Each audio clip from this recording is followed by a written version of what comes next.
Hey guys, hope you're doing well. In this video, we're going to continue with our F5 ASM WAF policy tuning with DVWA application.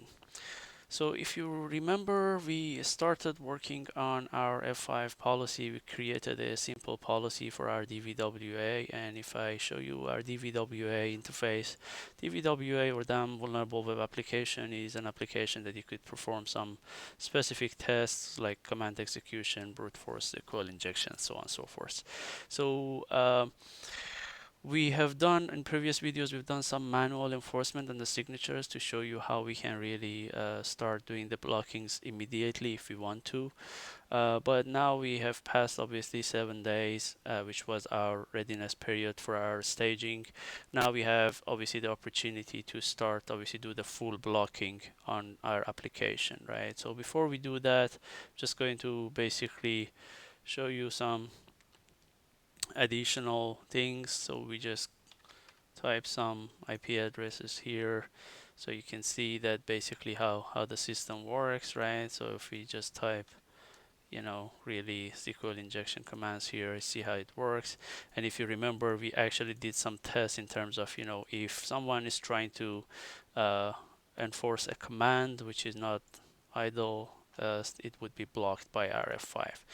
So I'm just going to do some more tests here. Let's just say test CSS store. Let's just say test here as well. And our DVWA at the moment is set to high. We change it to low. And PHP info, going back about just browsing a few pages. So now we're going to go back to our F5 ASM.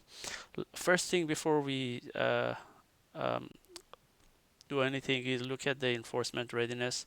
So you can see we got plenty of signatures ready to be enforced here. So now they have obviously been changed and they are really ready to be enforced, right? So now we have the opportunity obviously to do that. But before we do that, we just check the traffic learning one more time to make sure there is nothing in there that is causing any problem. There is nothing there, so we go back to the enforcement readiness. We obviously select the things that there are suggestions there and go enforcement, are you sure? And we say yes. And that's pretty much it. So now we're gonna apply the policy. There is one there which hasn't been enforced yet. This is still in the staging. There could be a reason for that. It might be a test or something that I've done. So you can see that this actually is the SQL injection. So I think we could really enforce this one as well. So I'm gonna go ahead and enforce this one manually. There we go, and apply the policy.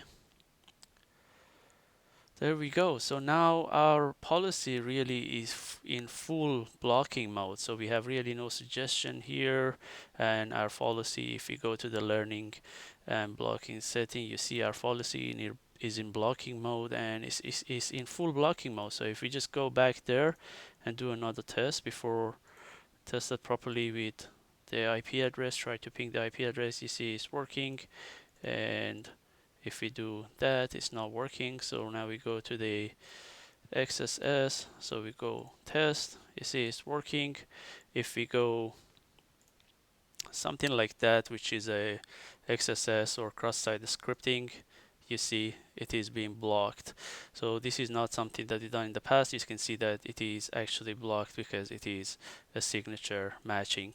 So that's basically as simple as you can get an application being protected by web application firewall. There's not a lot of manual work involved really. So in previous videos, I showed you how to basically how to manually enable some signatures, but you don't really need to do that. As you saw here in enforcement readiness, after that learning period is passed, you can simply review the suggestions and enforce the rest, and it's like a couple of minutes really task.